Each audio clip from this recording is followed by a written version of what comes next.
بسم اللہ الرحمن الرحیم نحمدہ ونصلی علی رسولہ الکریم۔ میرے محترم مکرم عزیز جان سامعین کرام، میں جو آپ کی خدمت میں کچھ عرصے سے حاضری دے رہا ہوں، یہ حاضری اس لیے نہیں ہے کہ میں کوئی بہت بڑا پروفیسر ہوں، ڈاکٹر ہوں یا علامہ ہوں، بلکہ یہ حاضری صرف اس لیے ہو رہی ہے کہ اللہ تعالیٰ نے ہر انسان کی جو اس کو مانتا ہے، ماننے والے انسان کی یہ ڈیوٹی لگائی ہے کہ وہ اس کا پیغام، اس کا میسج اور اس کی ذات کی تعریف اور توصیف وہ دوسروں تک پہنچائے، اور اس کا حوالہ قرآن پاک میں اللہ نے متعدد جگہوں پر دیا ہے۔ پہلی آیت جو ہے وہ 4 سپارے کی ہے، جس کے اندر اللہ نے فرمایا کنتم خیر امت اخرجت للناس، کہ تم بہترین امت ہو، تمہیں نکالا گیا لوگوں کے لیے، تأمرون بالمعروف وتنہون عن المنکر، کہ تم بھلائی کا حکم کرو اور برائی سے روکو۔ دوسری جگہ پر اللہ پاک نے اسی قرآن پاک میں 18ویں سپارے کے اینڈ پہ 17ویں سپارے کے اینڈ پہ ایک جگہ فرمایا وَأْمُرْ أَهْلَكَ بِالصَّلَاةِ وَاصْطَبِرْ عَلَيْهَا، اپنے گھر والوں کو حکم کرو نماز کا اور صبر کا۔ لَا نَسْأَلُكَ رِزْقًا، ہم آپ سے رزق کا سوال نہیں کرتے کہ رزق کی فکر کرو یا ان کو رزق کی فکر میں لگا دو۔ نحن نرزقک، بلکہ رزق تو ہم آپ کو دیں گے۔ والعاقبۃ للتقویٰ، اور عاقبت اچھا انجام انہی لوگوں کا ہے جو تقوی والے ہیں۔ تقویٰ کہتے ہیں اللہ پر کامل بھروسہ کر۔ میرے محترم مکرم ناظرین کرام، میری آج کی گفتگو جو ہوگی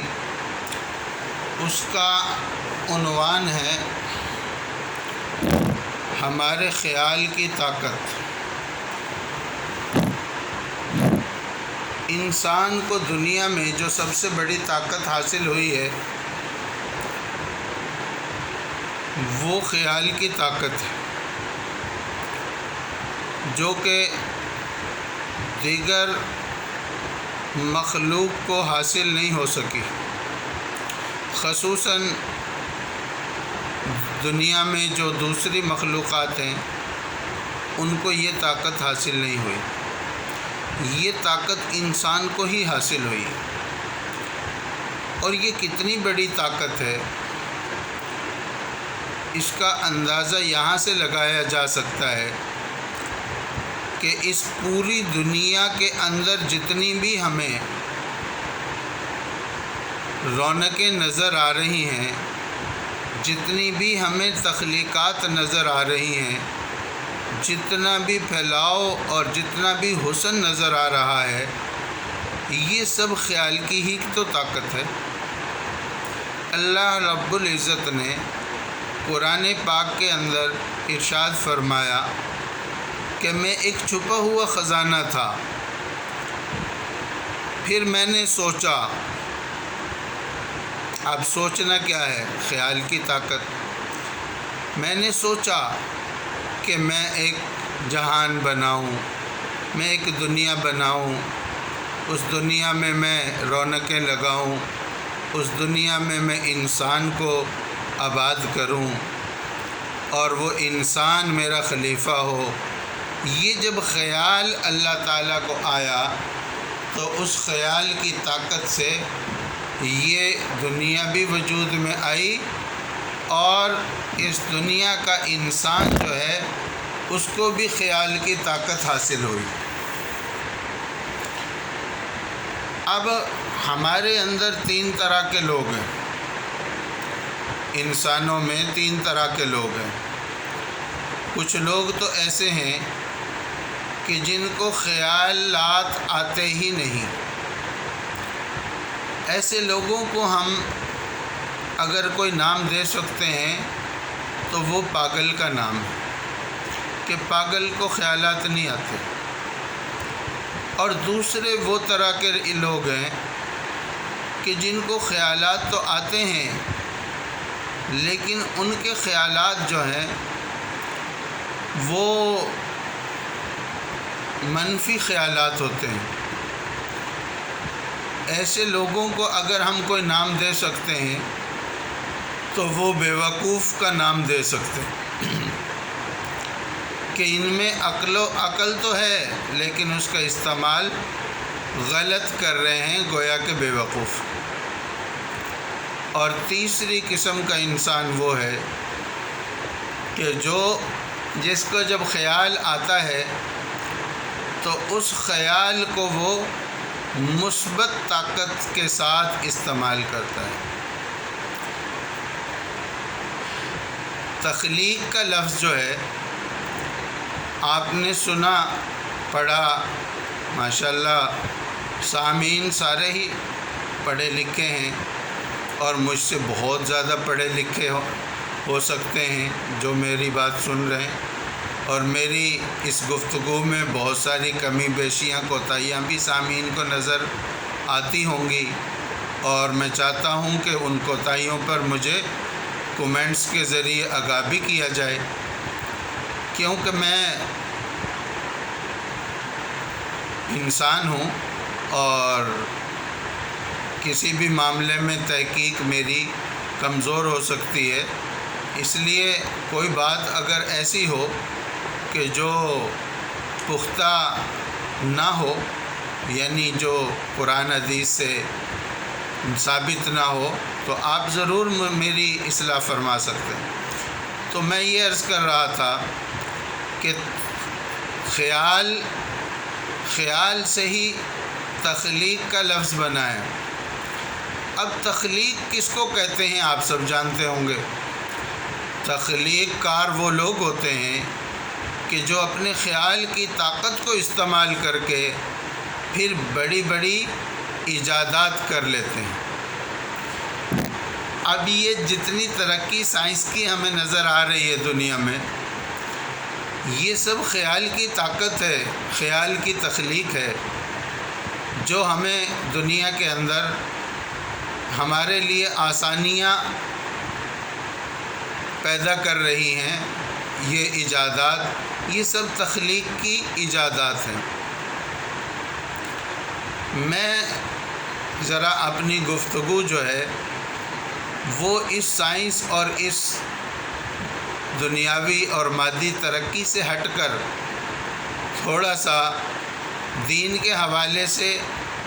اور اللہ کے حوالے سے کرنا چاہتا ہوں، کیونکہ اصل میں تو ہم ان تخلیقات میں اور ان ترقیات میں تبھی کامیاب ہوں گے جب ہم ان ساری کامیابیوں کو حاصل کرتے کرتے اپنے رب کو، اپنے خالق کو، اپنے معبود کو راضی رکھ سکیں گے، کہیں ناراض نہ کر بیٹھیں۔ اگر ناراض کر لیا تو یہ سب کچھ بھی ہمیں فائدے کے بجائے نقصان دے سکتا ہے، اور اگر راضی کر لیا تو بس پھر تو ہمیں کامیابی ہی کامیابی ہے، خوشحالی ہی خوشحالی ہے، مبارک ہی مبارک ہے۔ تو میں نے اصل بات عرض یہ کرنی ہے کہ ہماری جو سوچ ہے یعنی خیال، اس سے ہم بہت چھوٹا کام کر کے بہت زیادہ اللہ کی بارگاہ میں مقبولیت لے سکتے ہیں، اور اسی خیال سے ہم بہت بڑا کام کر کے اور اللہ کی طرف سے نہ صرف اس کو ضائع کر سکتے ہیں بلکہ اس پر ہماری پکڑ بھی ہو سکتی ہے۔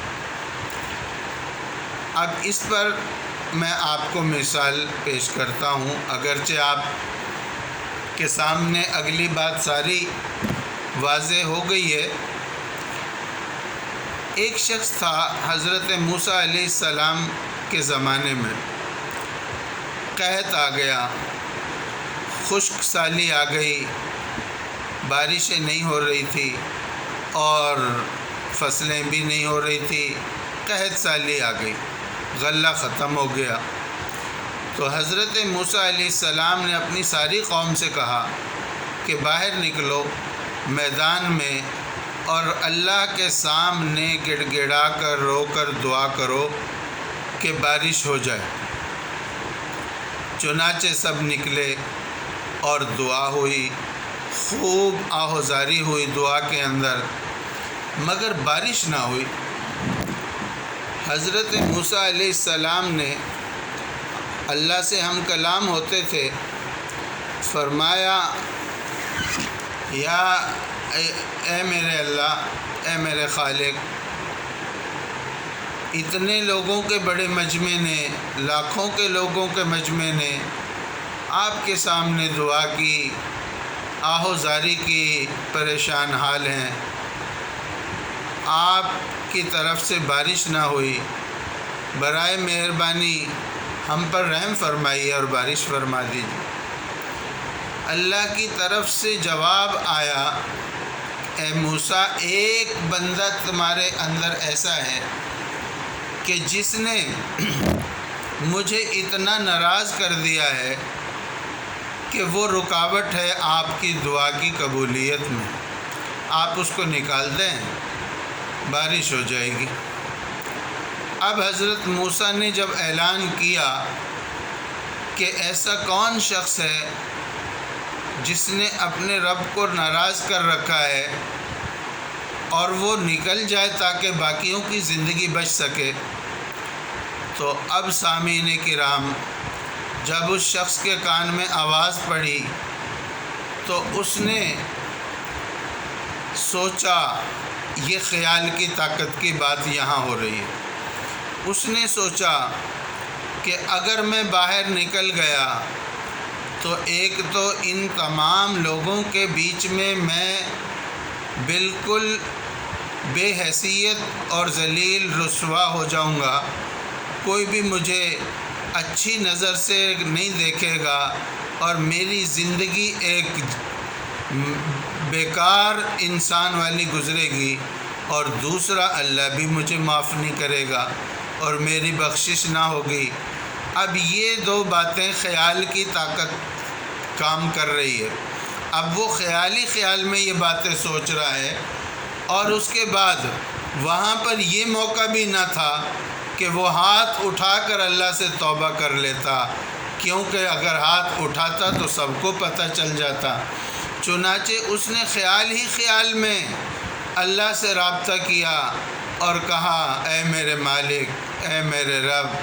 اے میرے اللہ، تو سب کی پردہ پوشی فرمانے والا ہے، سب کو معاف فرمانے والا ہے، میں بھی تیرا گنہگار بندہ ہوں، نافرمان بندہ ہوں،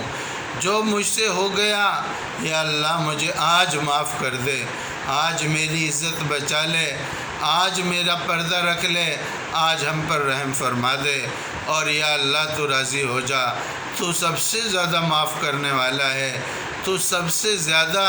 70 ماؤں سے زیادہ معاف کرنے والا ہے، نہ جانے کیا کیا۔ اس نے خیال میں اللہ سے اپنا رشتہ جوڑ لیا اور فوراً بارش شروع ہو گئی۔ اب جیسے ہی بارش شروع ہوئی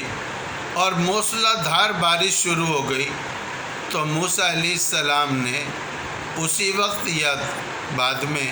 اللہ سے پوچھا کہ یا اللہ یہ کیا ماجرا ہے کہ نکلا کوئی بھی نہیں اور بارش ہو گئی۔ آپ نے فرمایا، اللہ رب العزت نے فرمایا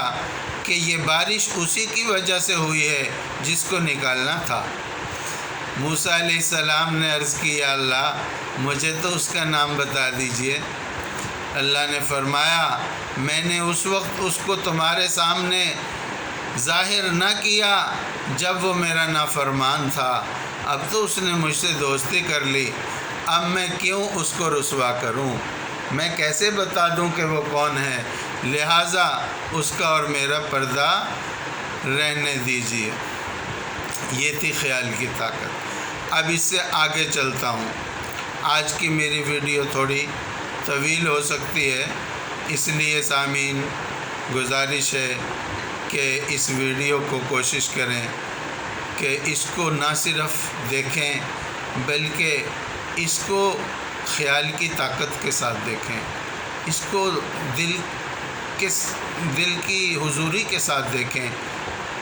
انشاءاللہ تعالیٰ اس ویڈیو سے ہمیں اللہ تعالیٰ خیال کی وہ طاقت عطا فرما سکتے ہیں جس خیال کی طاقت سے اللہ کی مدد فوری اپنے بندوں کے اوپر آ جاتی ہے۔ چنانچہ آگے عرض یہ کرنا ہے کہ ایک انسان اگر اللہ کی راہ میں ایک احد پہاڑ کے برابر سونا بھی خرچ کر دے، یہ حدیث مبارکہ ہے حضور صلی اللہ علیہ وسلم کی، ایک مسلمان اگر احد پہاڑ جو بہت بڑا پہاڑ ہے عرب میں، اس کے برابر سونا اللہ کی رضا اور راہ میں خرچ کر دے، لیکن خیال کے اندر یہ ہو کہ لوگ مجھے بڑا سخی کہیں گے، تو اللہ تعالیٰ کو اس کے سونے کا پہاڑ بھی ذرہ برابر قبول نہیں ہوگا بلکہ اس کی پکڑ ہوگی۔ اور اگر ایک شخص، غریب شخص جس کی طاقت اللہ کو صرف ایک کھجور دینے کی ہے، آپ صلی اللہ علیہ وسلم نے فرمایا کہ وہ ایک کھجور اگر اللہ کی راہ میں دیتا ہے تو اس کا اجر و ثواب اللہ تعالیٰ بڑھا چڑھا کر اتنا عطا فرما دیتے ہیں جتنا کہ احد پہاڑ کو سونے کا اگر بنا دیا جائے اور پھر وہ اللہ کی راہ میں دیا جائے۔ غریب کا صدقہ اور غریب کا خدا کے نام پہ خرچ کرنا، مگر اس میں خیال کی طاقت کیا ہو، اللہ کو راضی کرنا، تو اس کو اتنا اجر مل سکتا ہے۔ تو یہ خیال کی طاقت اتنی بڑی طاقت ہے۔ اب یہ موضوع میرے ذہن میں اللہ رب العزت نے ہی ڈالا ہے، اور اس کی ایک وجہ یہ بھی سامنے آئی ہے کہ یہ قربانی کا سیزن چل رہا ہے۔ ابھی بھی ہمارے پاس ایک دن قربانی کا موجود ہے۔ آج قربانی کی دوسرا دن تھا اور دوسری رات ہے۔ رات کے آخری پہر میں اللہ تعالیٰ نے مجھے اور آپ کو بٹھایا کہ ہم ایک دوسرے سے اس محبوب کی محبت کی باتیں کریں، اور اس محبوب سے ہم اپنی جو ہے دل کی تار کو اور اپنے خیال کی تار کو جوڑ سکیں اور اس سے مانگ سکیں۔ اس مقصد کے لیے اللہ نے ہمیں یہاں بٹھایا ہے۔ تو میں عرض یہ کر رہا تھا کہ اس قربانی کے موقع پر ہم قربانی دیتے ہیں۔ بعض لوگ قربانی میں حصہ لے لیتے ہیں، بعض لوگ اپنی طاقت کے مطابق قربانی 10 20 50 ہزار کی لے لیتے ہیں، اور بعض لوگوں کروڑوں روپے کی قربانیاں لے لیتے ہیں۔ اللہ نے ان کو اتنا پیسہ دیا ہے، اور اس طرح کی قربانیوں کی مشہوری وہ میڈیا پر، یوٹیوب پر، ٹیلی ویژن پر بھی آ جاتی ہے کہ یہ 2 کروڑ کی، 1 کروڑ کی، اور اتنے کی قربانی دے رہے ہیں۔ اب یہ کام تو انتہائی اعلیٰ ہے کہ قربانی اللہ کے نام کی بڑی سے بڑی اگر کوئی دیتا ہے، لیکن یہاں خطرہ صرف یہ ہے کہ خیال کی طاقت میں کوئی فرق نہ آ جائے۔ اگر فرق آ گیا تو پھر یہ قربانی ہمیں جہنم میں لے جانے کا سبب بھی بن سکتی ہے۔ گمان تو ہمارا یہی ہونا چاہیے ہر مسلمان کے بارے میں کہ ہر مسلمان اللہ کے لیے قربانی کرتا ہے، چاہے وہ جتنی بھی قربانی پیش کرے وہ اللہ ہی کے لیے ہوتی ہے، لیکن ایک دشمن ہمارا ایسا ہے کہ جو ہمیں پتہ بھی نہیں چلنے دیتا اور وہ ہمارے خیال میں فرق ڈال دیتا ہے، اور وہی قربانی جو اللہ کے لیے خریدی تھی اسی قربانی میں ہمارے خیال میں ایسے وسوسے اور سوچ ڈال دیتا ہے کہ لوگ خوش ہوں گے، لوگ واہ واہ کریں گے، اور اسی طرح یہ بھی آ جاتا ہے کہ میں کیسا خوش نصیب انسان ہوں کہ جو قربانی مجھے نصیب ہوئی وہ میرے بھائی کو نہ ہو سکی، میرے محلے میں کسی کو نصیب نہ ہو سکی۔ بعض اوقات تو یہ سوچ آتی ہے میرے شہر میں بھی کوئی اتنی بڑی قربانی نہ دے سکا جو میں نے دی ہے۔ یہ ہیں وہ خیالات کی طاقت جو منفی ہے اور آپ کو اللہ سے دور کر سکتی ہے۔ اس لیے ہم اپنے خیالات کا پہرہ دیں، خیالات کا پہرہ دیں، اپنے خیال کو ہر وقت جانچتے رہیں کہ یہ خیال ہمارا خدا نخواستہ ہمیں خدا سے دور تو نہیں کر رہا۔ ہمارے خیالات وہ ہونے چاہیے جو ہمیں خدا سے قریب کر دیں۔ اسی لیے فرمایا کہ نیکی کر کے کنویں میں ڈال دو، اور دوسری طرف یہ فرمایا کہ نیکی چھپ کر کرو، کوشش کرو کہ کسی کو یہ پتہ ہی نہ چلے کہ نیکی کرنے والا کون تھا، کسی کے توسط سے کر دو یا کسی بھی ذریعے سے کر دو۔ اور اگر آپ براہ راست بھی کرتے ہیں، زیادہ سے زیادہ بھی کرتے ہیں، تو پھر بھی اللہ سے نیکی کرنے کے بعد توبہ ضرور کریں، اللہ کے سامنے سجدہ ریز ہو کر توبہ ضرور کریں، اے میرے رب العالمین، میں نے تو یہ قربانی، میں نے تو یہ عمل تیری ہی رضا کے لیے کیا ہے، لیکن بحیثیت انسان، بتقاضائے بشریت میرے دل میں مختلف وساوس آ سکتے ہیں، ریاکاری بھی آ سکتی ہے، نمود و نمائش بھی آ سکتا ہے۔ یا اللہ اگر ایسی کیفیات میرے دل پر وارد ہوئی ہیں تو یا اللہ تم معاف فرما دے اور تو میری قربانی کو قبول فرما لے، میرے عمل کو قبول فرما لے۔ میرے دوستوں، میرے بھائیوں، میری بہنوں، باتیں تو اللہ اور اللہ کے نبی کی ساری زندگی کرتے جاؤ تو ان میں سے عشر و عشیر بھی ادا نہیں ہو سکتا، نہ ان کا حق ادا ہو سکتا ہے، مگر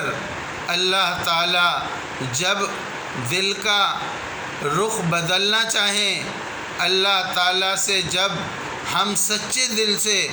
یہ چاہت کر لیں، اے اللہ میرے خیال کو بدل دے، میں دنیا کو دکھانے کے لیے کوئی بھی اچھا عمل نہ کروں، سارے ہی میرے عمل آپ کے لیے ہوں۔ اسی لیے قرآن میں بھی اللہ نے ایک جگہ فرمایا،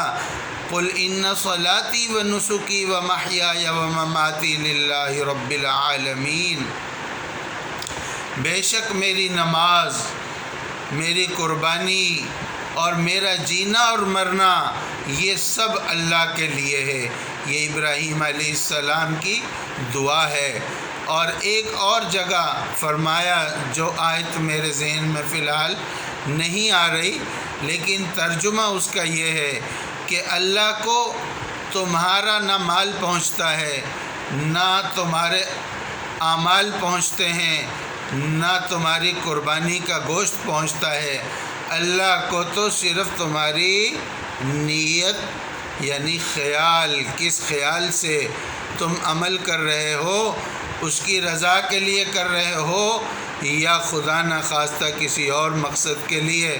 بس اللہ کو تمہاری نیت پہنچتی ہے۔ اس نیت کے بقدر تمہیں بدلہ ملے گا، جتنی خالص نیت ہوگی اتنا ہی بڑا بدلہ ملے گا۔ ایک میں اور واقعہ کوڈ کرنا چاہتا ہوں، وہ بہت ضروری ہے۔ ٹائم اگرچہ بہت ہو گیا لیکن وہ واقعہ ضرور نوٹ کرنا ہے۔ حدیث مبارکہ میں آتا ہے